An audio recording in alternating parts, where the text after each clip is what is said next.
Assalamualaikum warahmatullahi wabarakatuh. Innal hamdalillah nahmaduhu wa nasta'inuhu wa nastaghfiruh wa na'udzu billahi min shururi anfusina wa sayyiati a'malina. Man yahdihillahu fala mudilla lahu wa man yudlil fala hadiya lahu. Asyhadu an la ilaha illallah wahdahu la syarika lah wa asyhadu anna Muhammadan abduhu wa rasuluh. Allahumma fassalli wa sallim ala hadzal nabiyil karim wa ala alihi wa ashabihi wa man da'a bi da'watihi wa man ittaba'a sunnatahu ila yaumiddin, amma ba'du. Bapak Ibu yang dirahmati Allah, di hari yang kelima dari bulan Ramadan ini, kita bersyukur kepada Allah masih diberikan oleh Allah kesempatan untuk beribadah di dalamnya. Karena Masya Allah, seperti yang kita sama-sama sudah ketahui, bulan Ramadan adalah bulan yang setiap detik-detiknya itu istimewa di sisi Allah. Karena memang di dalam Islam itu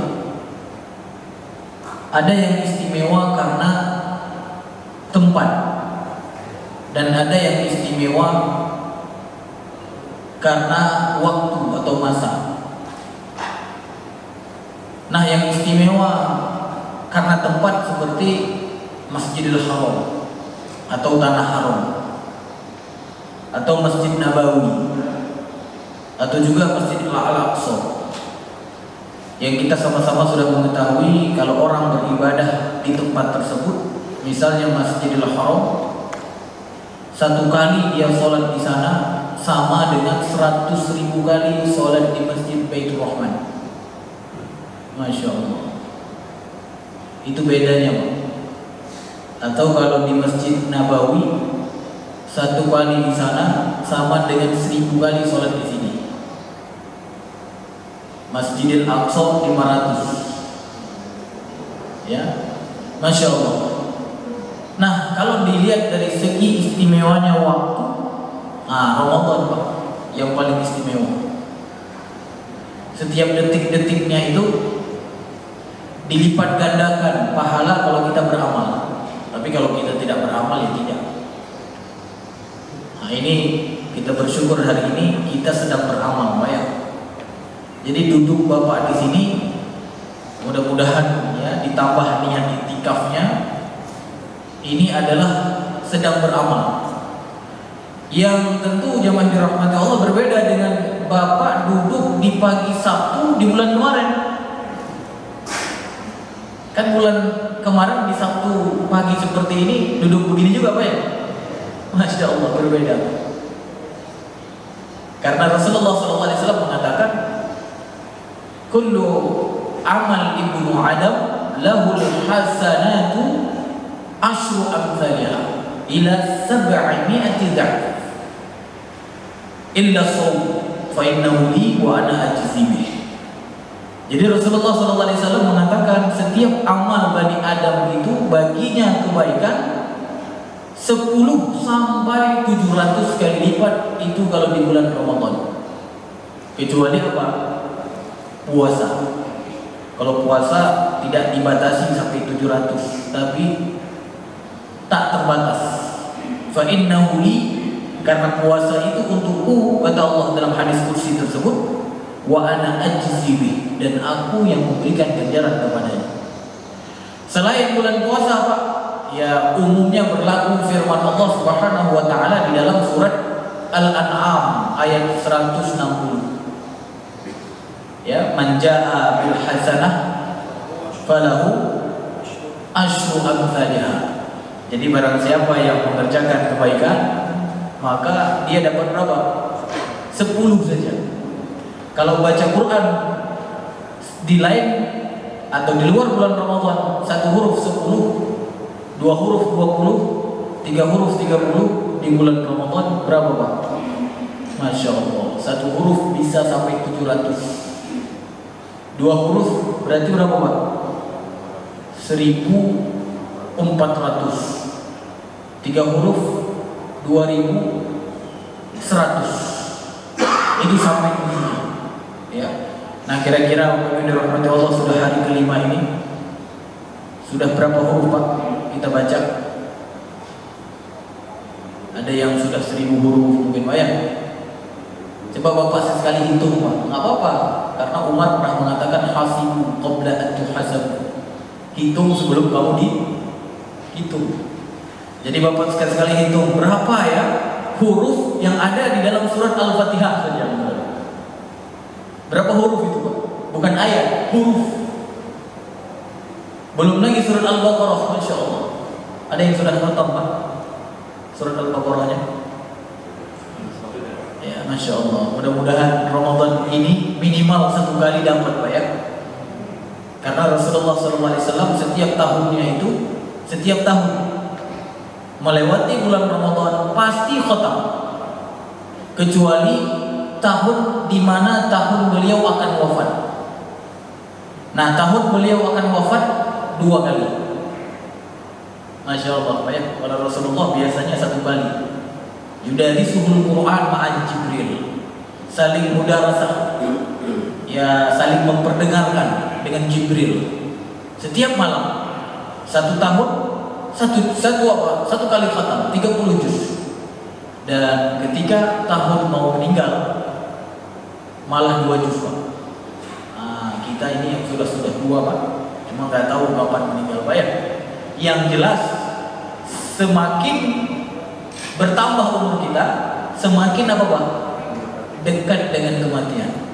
Maka mudah-mudahan tahun ini bisa dapat 2 kali Pak. Siapa tahu selesai Ramadan, selesai kita kan gitu. Nah, mengikuti sunnah jadinya Pak.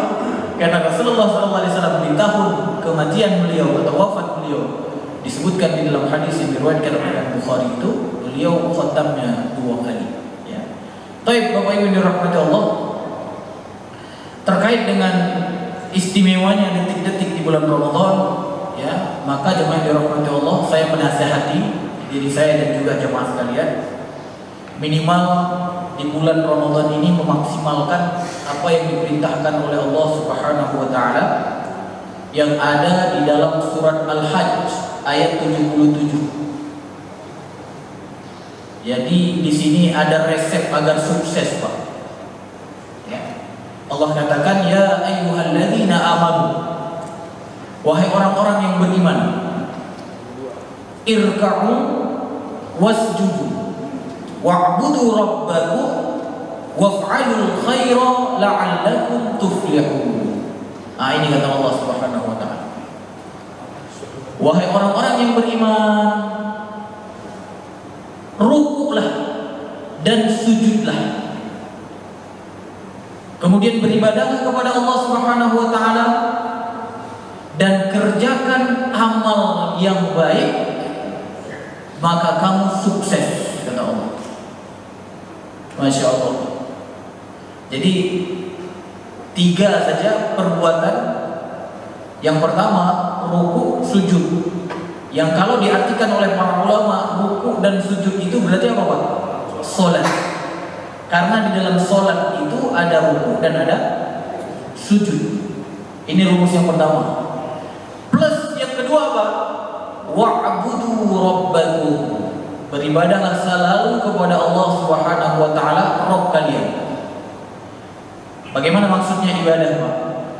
Disebutkan oleh para ulama, ibadah itu gampang. Gampang sekali.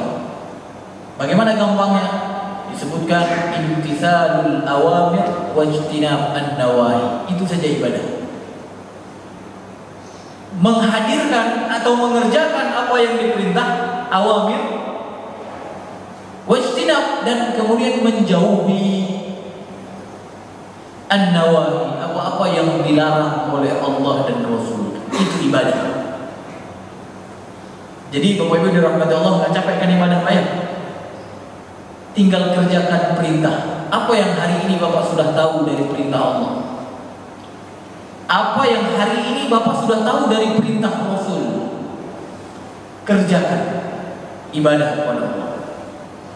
Apa yang hari ini kita sudah tahu dari larangannya Allah? Apa yang hari ini kita sudah tahu dari larangannya Rasul?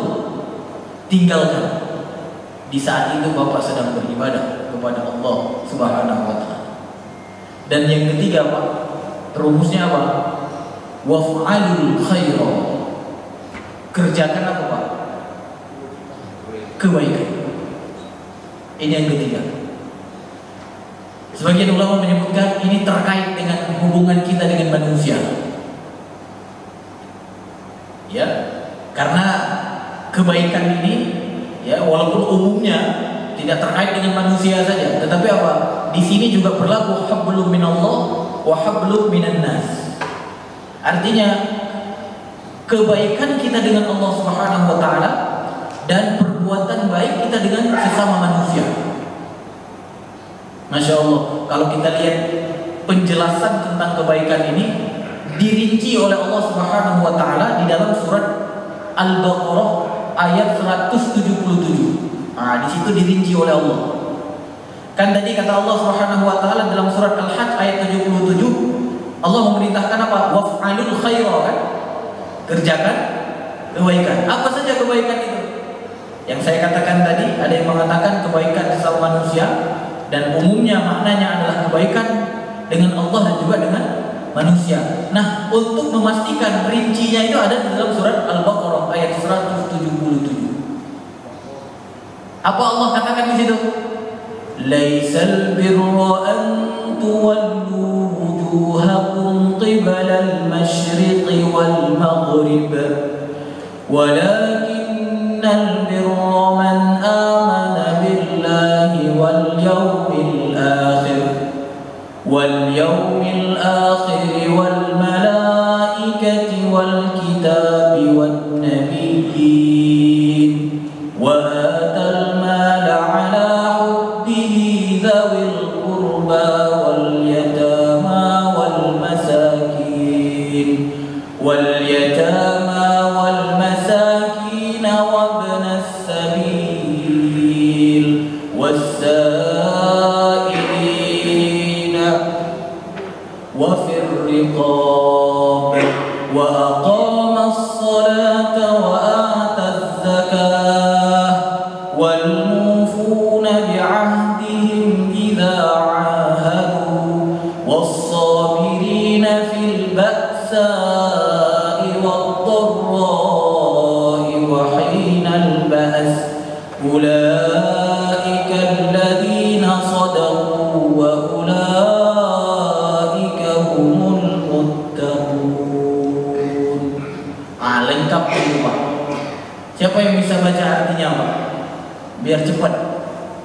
Kebajikan itu bukanlah menghadapkan wajah ke barat, timur, dan ke barat, tapi kebajikan itu ialah kebajikan orang yang beriman kepada Allah, hari akhir, malaikat-malaikat, kitab-kitab, dan nabi-nabi, dan memberikan harta yang dicintainya kepada kerabat, anak yatim, orang-orang miskin, orang-orang yang dalam perjalanan atau musafir, peminta-minta, dan untuk memerdekakan hamba sahaya yang melaksanakan sholat dan menunaikan zakat, orang-orang yang menepati janji apabila berjanji, dan orang yang sabar dalam kemelaratan, penderitaan, dan pada masa peperangan. Mereka itulah orang-orang yang benar, dan mereka itulah orang-orang yang bertakwa. Masya Allah, itu Pak, itulah kebaikan. Waf'alul khaira, kerjakan kebaikan. Ini, dan itu semua ada hubungan dengan Allah dan ada hubungan dengan manusia. Dari beriman kepada Allah, beriman kepada malaikat, sampai kemudian apa? Sholat, zakat, kasih bantuan kepada orang miskin, ya. Kemudian apa? Membebaskan budak dan lain sebagainya. Masya Allah, Pak.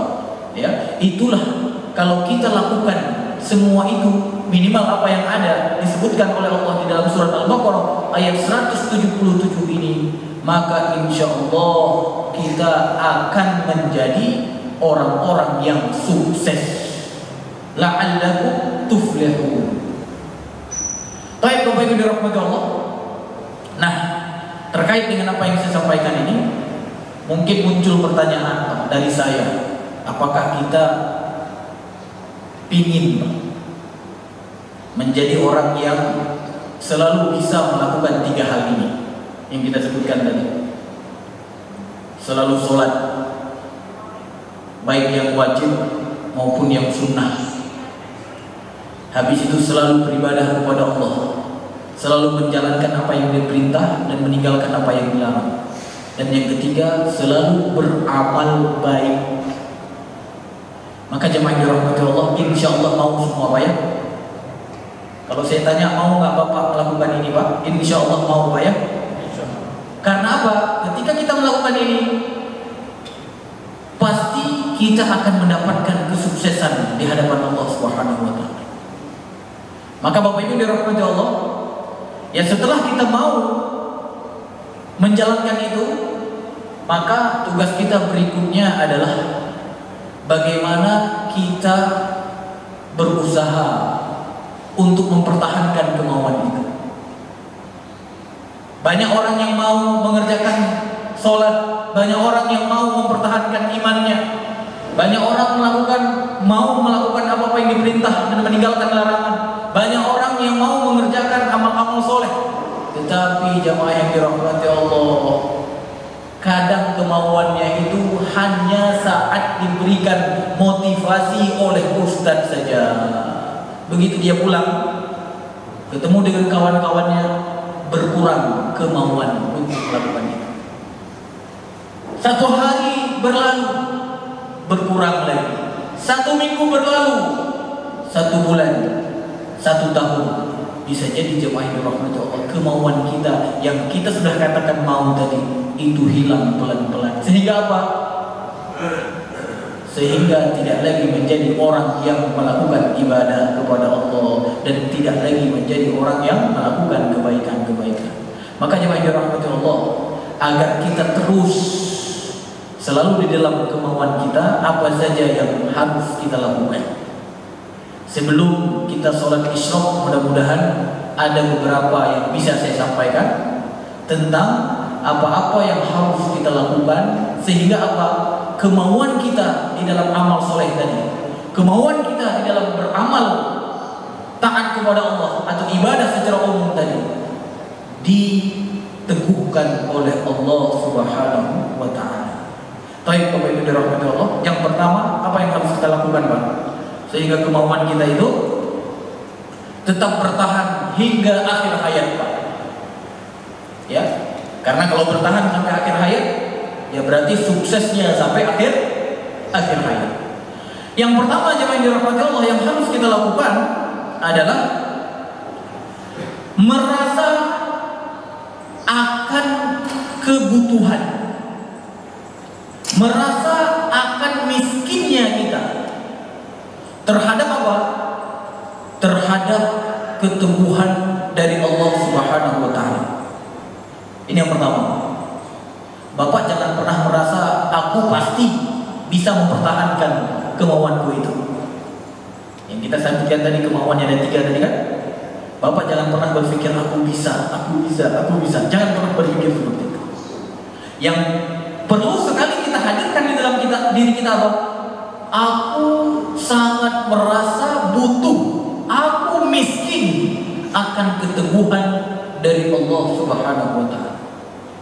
Jadi orang-orang yang merasa miskin, artinya merasa butuh akan keteguhan dari Allah Subhanahu wa Ta'ala, maka Bapak Ibu dirahmati Allah, dia justru orang yang akan diteguhkan oleh Allah Subhanahu wa Ta'ala.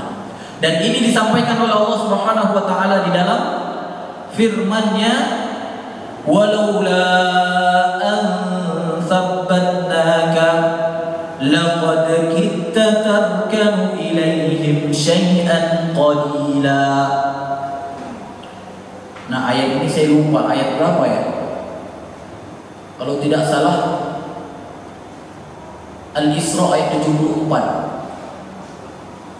Benar gak Pak? Allah Subhanahu wa Ta'ala mengatakan walaula an sabbatnaka laqad kita tarkanu ilaihim syai'an qalila. Ada yang bawa Quran enggak Pak? Isra 74 benar. Benar ya? Allah Subhanahu wa taala mengatakan walaula kalau tidak, walaula an tsabbatnaka, kalau tidak kami teguhkanmu, kata Allah, laqad kita terkanu ilaihim syai'an qalila, maka kamu bisa saja condong kepada mereka dengan sedikit.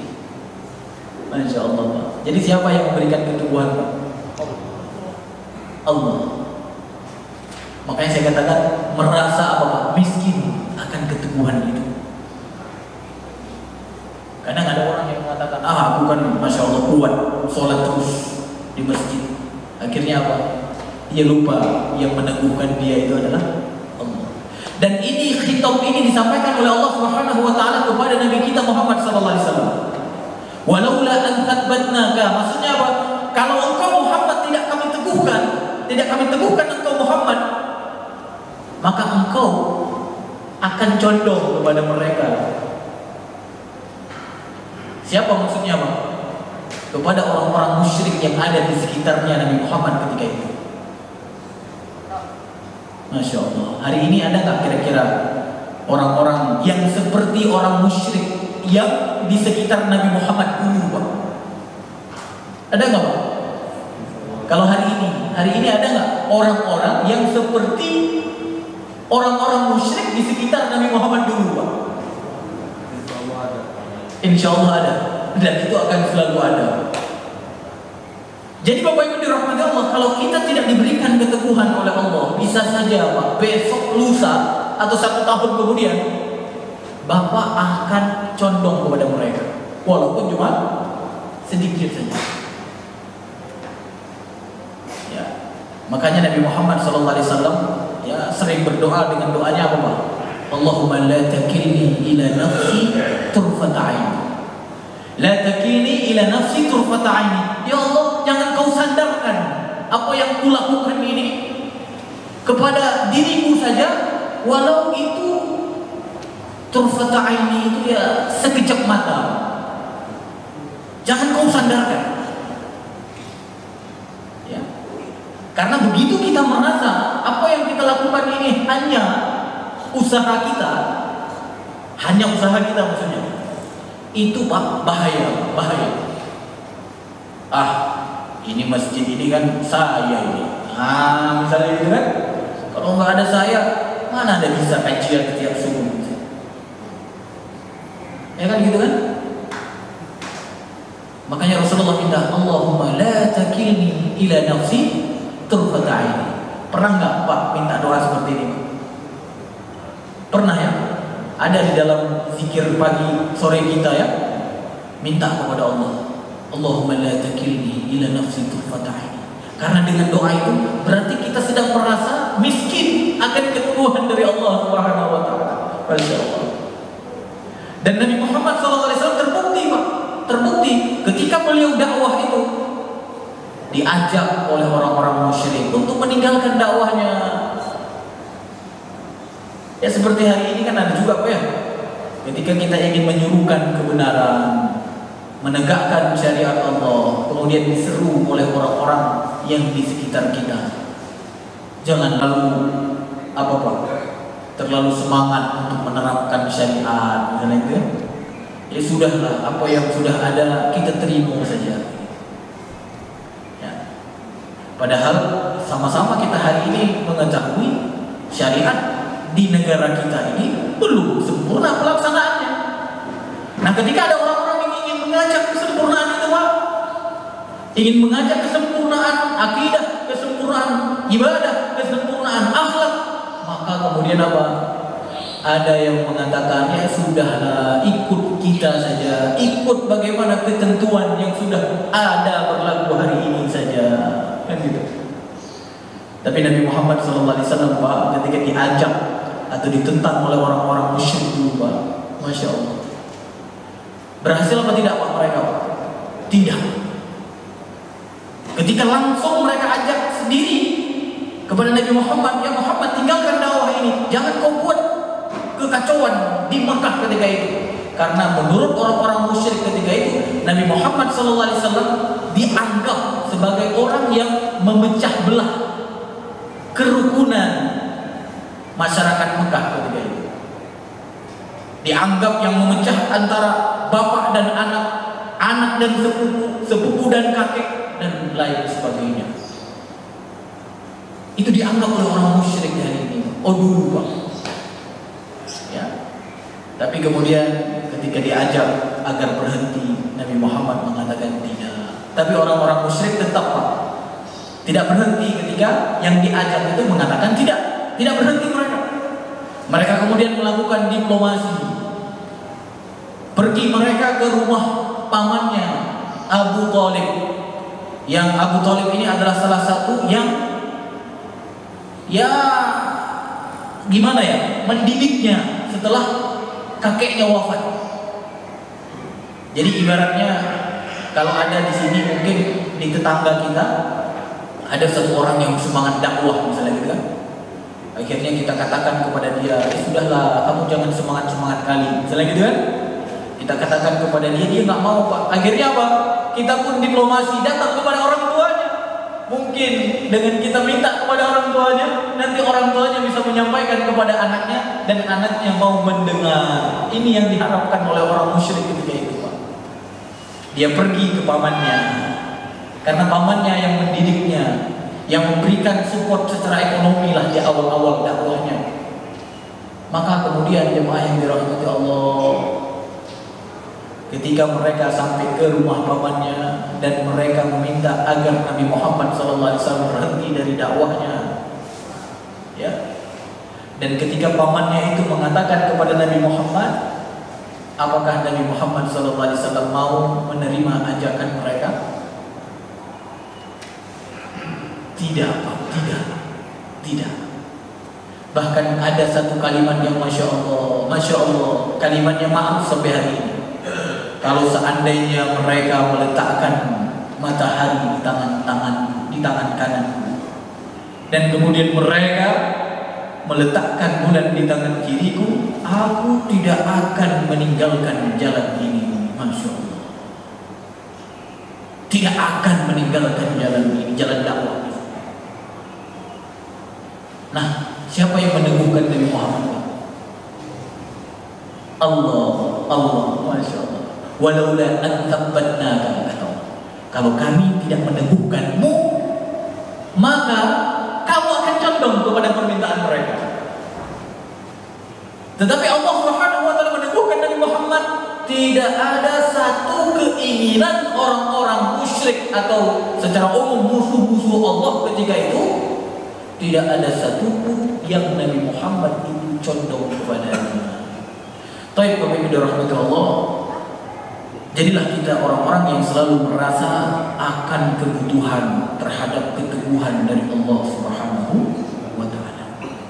Maka insya Allah semua yang kita inginkan dari awal tadi, melakukan ketaatan ibadah kepada Allah, melakukan amal-amal soleh, khususnya yang ada dalam surat Al-Baqarah ayat 177 itu, maka insya Allah sampai akhir hayat kita akan diteguhkan oleh Allah Subhanahu wa ta'ala. Karena memang ya usaha kita kalau tidak dikehendaki oleh Allah Subhanahu wa ta'ala, itu tidak akan terwujud. Ya, begitulah akidah Ahlussunnah wal Jamaah. Walaupun ada juga sebagian orang menganggap begini, semua yang kita lakukan ini murni usaha dia sendiri. Nah, ini akidah apa Pak biasanya? Kalau orang yang menisbatkan amalannya hanya pada dirinya sendiri, akidah apa Pak namanya itu? Jabariyah atau Qadariyah? Ada Qadariyah, ada Jabariyah. Yang mana itu Pak yang benar? Jabar itu kebalikannya Pak. Yang benar itu Qadariyah. Walaupun dari segi makna, ya qadar itu kayaknya ketentuan kan. Jabar itu yang dipaksakan kan gitu. Ya, jadi orang yang menganggap semua amalnya itu hanya atas usaha dirinya tanpa campur tangannya Allah, nah inilah Qadariyah namanya. Tapi kebalikannya satu lagi Jabariyah. Dia menganggap semua yang terjadi di sini ya sudah ditentukan oleh Allah Subhanahu wa taala. Manusia itu tidak ada apa-apa. Tidak ada urusan lagi. Dia hanya menjalankan apa yang sudah ditentukan oleh Allah. Padahal di dalam akidah Ahlussunnah wal Jamaah bagaimana, Pak? Minimal itu ada di dalam surat Takwir ayat terakhir gitu, Pak. Allah mengatakan ya dalam surat At-Takwir ayat kedua terakhir dan ayat terakhirnya, Allah mengatakan liman syaa'a minkum an yastaqim wa ma tasha'una illa an yasha'allahu rabbul alamin. Kan kita kan bunyinya? Allah mengatakan liman syaa'a minkum an yastaqim. Barang siapa yang kalian ingin selalu berada di jalan yang lurus, seperti yang kita sebutkan tadi, ingin melakukan yang tiga tadi, ingin Pak, ingin.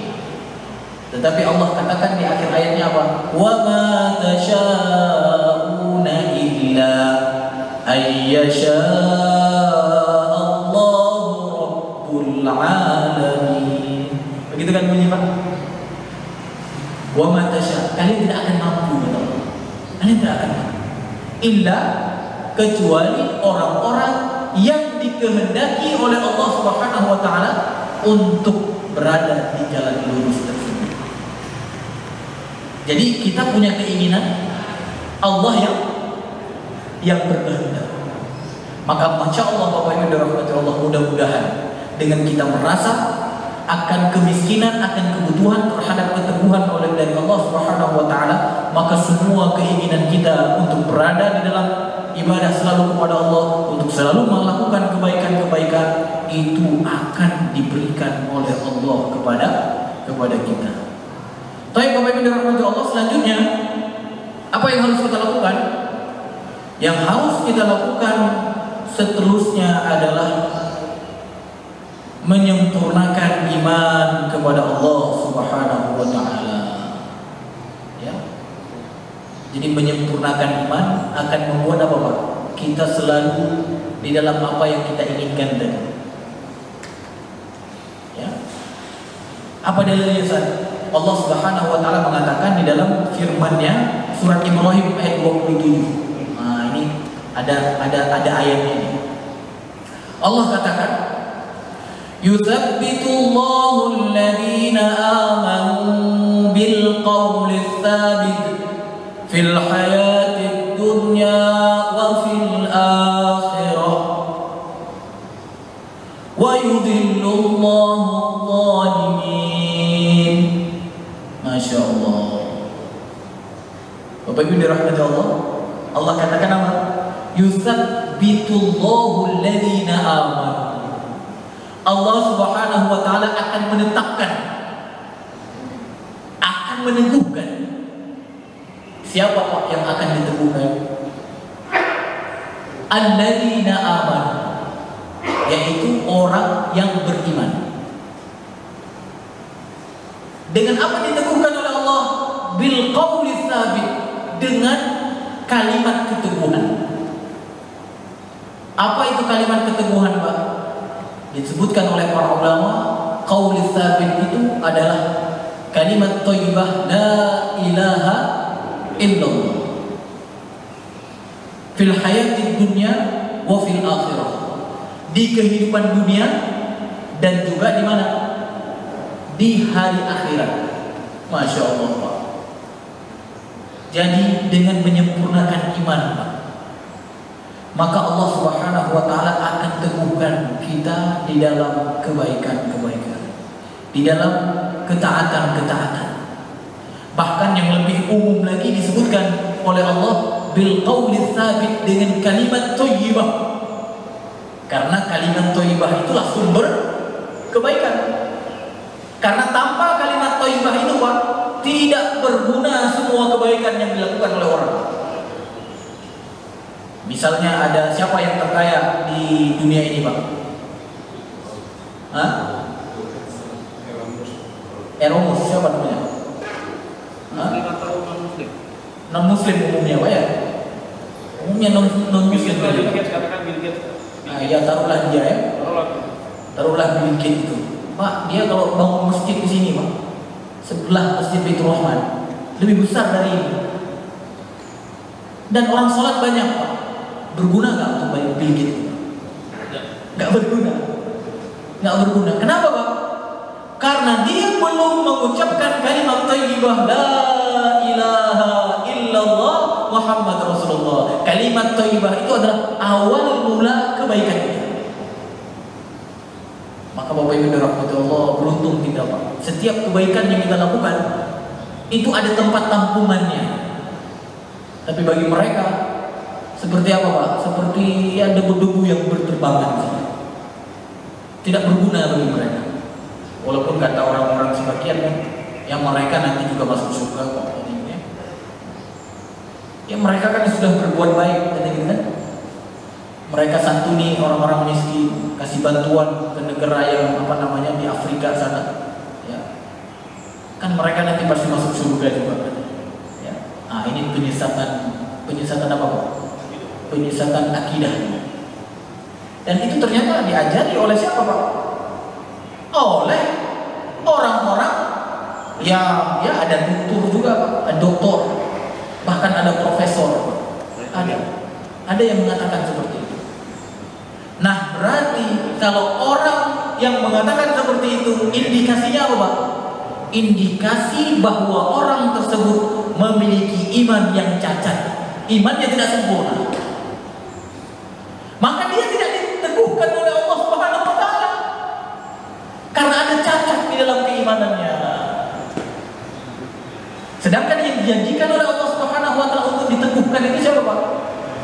Yang beriman, sempurna imannya. Yusabbitullah. Allah akan teguhkan dia di kehidupan dunia dan nanti di hari akhirat.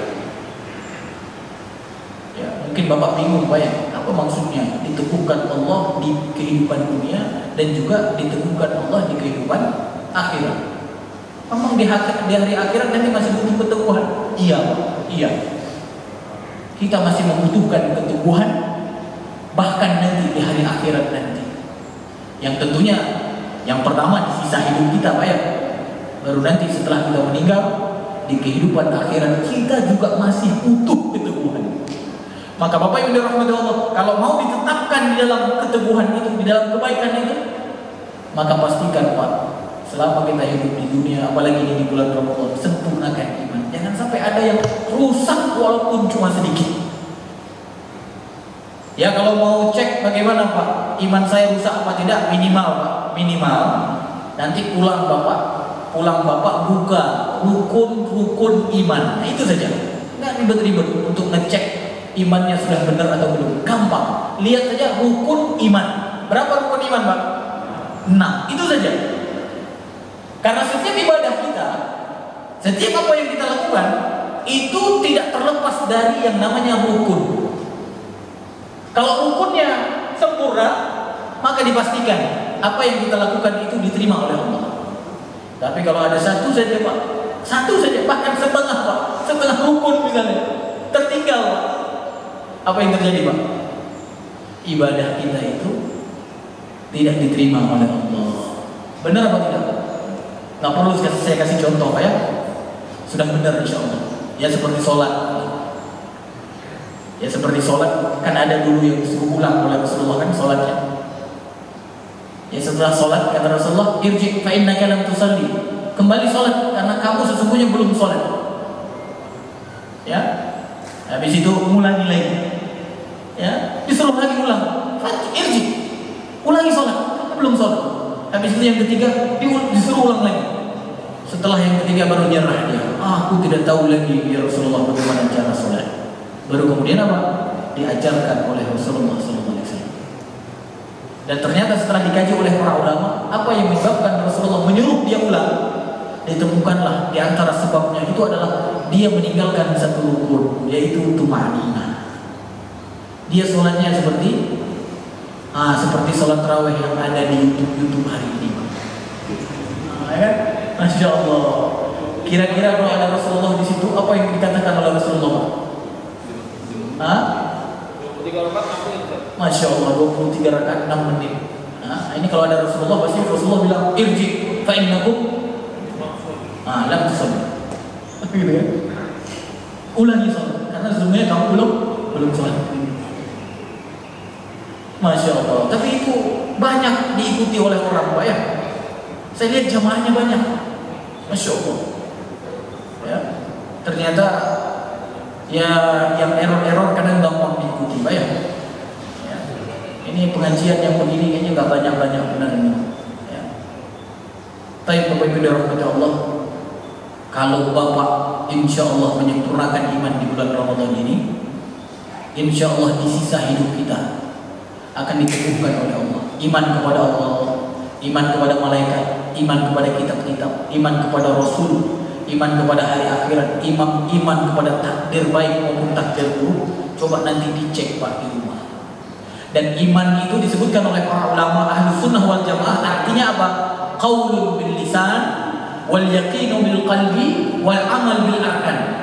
Iman yazidu wa yanqus, yazidu fi ta'atillah wa yanqusu bi ma'siyatillah. Jadi iman itu apa Pak? Ucapan dengan lisan, diyakini dengan hati, dan kemudian dikerjakan dengan anggota badan. Itu iman. Maka coba nanti cek dengan rukun iman kita. Iman kepada Allah, apakah sudah sesuai ucapan, perbuatan, dan apa yang ada dalam hati kita. Iman kepada malaikat, apakah sudah sama antara ucapan, perbuatan, dan apa yang ada dalam hati kita. Iman kepada kitab, apakah sudah sama antara ucapan, perbuatan, dan apa yang ada dalam hati kita dari kitab. Begitu juga dengan iman kepada Rasul. Kalau kita Nabi Muhammad SAW, apakah sudah sama antara ucapan kita, perbuatan kita, dan apa yang ada dalam hati kita. Begitu seterusnya. Coba dicek Pak. Tapi kalau Bapak temukan misalnya Pak, di dalam beriman kepada kitab, misalnya Bapak temukan, oh ternyata aku termasuk orang yang mengingkari satu firman Allah, atau aku merasa berat, kayaknya ini nggak cocok kayaknya dengan kehidupanku ini. Hati-hati Pak. Berarti imannya ada sesuatu yang bisa merusak iman secara keseluruhan. Ada kan Pak ya orang hari ini yang mengatakan apa? Ayat ini tidak relevan, ayat ini tidak cocok. Ada nggak Pak? Atau lebih parah lagi terhadap Rasul misalnya, yang kita ini mengimani Rasulullah Muhammad SAW sebagai Nabi yang diutus oleh Allah. Berarti cara mengimani tadi sesuai dengan ucapan, perbuatan, dan apa yang ada dalam hati kita. Tapi kemudian ketika dibacakan misalnya nih, ya, tentang jenggot misalnya, Rasulullah mengatakan apa? Ini yang tidak berjenggot mohon maaf ya. Tapi alhamdulillah sekarang jenggotnya semua tertutup, terselamatkan oleh apa Pak? Oleh masker. Masya Allah. Bersyukur juga yang jenggot banyak, masker juga banyak. Jadi ada orang mengatakan semakin panjang jenggotnya, semakin apa Pak? Semakin goblok dia. Padahal yang mensunnahkan, yang menganjurkan umat Islam itu memelihara jenggot siapa Pak? Siapa Pak? Rasulullah. Bagaimana mungkin dia mengatakan aku beriman kepada Rasulullah? Bagaimana mungkin dia mengatakan dengan lisannya Muhammad itu adalah utusan Allah? Dia bersaksi asyhadu anna Muhammad Rasulullah. Aku bersaksi bahwa Muhammad itu utusan Allah. Tapi kemudian ternyata kata-katanya diingkari dengan perbuatan dan juga lisannya. Jemaah yang dirahmati Allah, ini tidak jujur di dalam imannya. Hati-hati, orang tersebut tidak ada jaminan diteguhkan oleh Allah, baik di sisa hidupnya di dunia maupun nanti di hari akhirat. Tidak akan ada jaminan. Hanya yang dijamin oleh Allah Subhanahu wa taala diberikan keteguhan orang-orang yang imannya itu sempurna. Yutsabbit, Allah akan teguhkan. Allah akan teguhkan bil qauli tsabit, dengan kalimat tauhid la ilaha illallah di kehidupan dunia dan di kehidupan akhirat. Bahkan ada yang menyebutkan Pak, kalau imannya sempurna, di antara maksud diteguhkan oleh Allah dengan kalimat thayyibah itu di kehidupan dunia, akan dibantu dia, akan dimudahkan dia oleh Allah di saat sakratul mautnya itu. Mudah bagi dia untuk mengatakan kalimat thayyibah ini. La ilaha illallah. Itu dimudahkan oleh Allah. Makanya jangan heran ada orang yang lagi ceramah, ya, dan kemudian lagi ceramah habis itu la ilaha illallah jatuh dia. Padahal tidak ada yang talqinin. Jangan-jangan kita ada yang talqinin aja susah Pak ya. Karena saya pernah dengar dari yang ngurus-ngurus orang meninggal di orang-orang yang sedang sakratul maut di rumah sakit, itu hanya beberapa persen saja yang bisa mengucapkan kalimat itu. Bahkan ditalkin, ya, yang bisa cuma beberapa saja. Umumnya tidak bisa. Karena apa? Allah tidak mudah. Ya. Ada orang yang masya Allah, ada seorang ulama hadis dulu, ya, ketika mereka sedang ngobrol-ngobrol tentang hadis, kemudian dibacakan hadis yang terkait, yang ada di dalamnya kalimat la ilaha illallah. La ilaha illallah, meninggal dia. Padahal ada lanjutan hadisnya, tapi tidak dibaca lanjutan hadisnya, cuma sampai la ilaha illallah, meninggal dia. Diteguhkan oleh Allah. Masya Allah.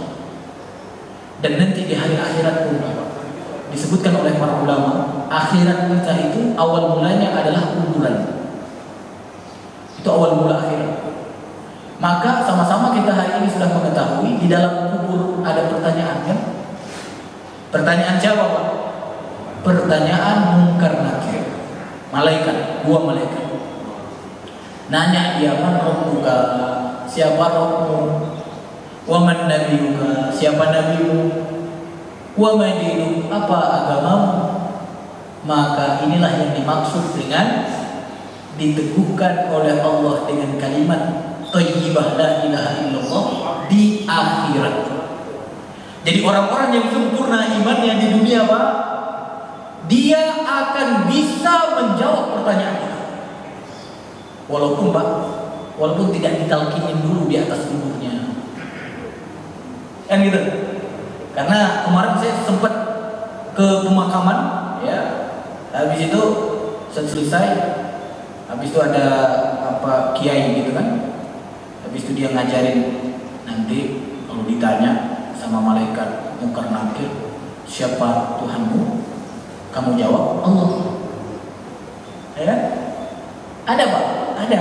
Itu memang ya di Indonesia terjadi perbedaan, kan? Ada yang mengatakan itu disyariatkan atau ada yang mengatakan tidak, gitu kan? Walaupun saya lebih condong kepada pendapat yang mengatakan yang tidak disyariatkan. Ya, karena apa? Kalau ngajarin orang untuk bisa jawab itu di dunia, Pak. Kalau dia sudah meninggal, ya siap jawab saja.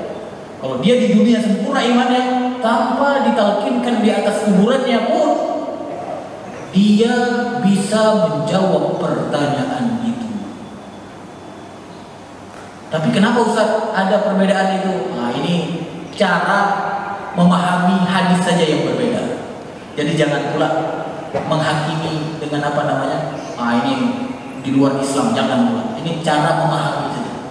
Karena ada hadis Nabi Muhammad SAW yang berbunyi, laqinu mautakum, talkinkan orang yang mati di antara kalian. Nah ini, ya, kan ada hadis begini. Akhirnya apa? Oh, kalau begitu kita diperintahkan mentalkinkan orang yang sudah mati. Makanya begitu di atas kubur diajarinlah. Tetapi kata para ulama, maksudnya bukan orang yang sudah mati. Maksudnya apa? Maksudnya orang yang sedang sakratul maut. Karena itulah yang dilakukan oleh Rasulullah dan para sahabatnya.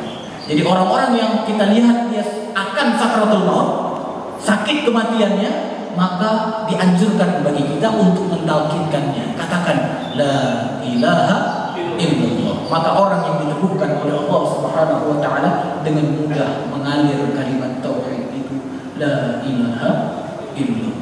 Dan orang yang akhir kalimatnya la ilaha illallah, ganjarannya apa, Pak? Dakhalal jannah. Baik, Bapak Ibu dirahmati Allah, karena sudah waktu syukur, ya. Sebenarnya ada lain, tapi insya Allah di waktu-waktu yang lain kita sampaikan apa yang bisa membuat kita itu terus di dalam keinginan baik kita. Tidak ada pertanyaan insya Allah, ya. Kita tutup dengan doa kafaratul majlis. Subhanakallahumma wa bihamdika asyhadu an la ilaha illa anta astaghfiruka wa atubu ilaik. Wassalamualaikum warahmatullahi wabarakatuh.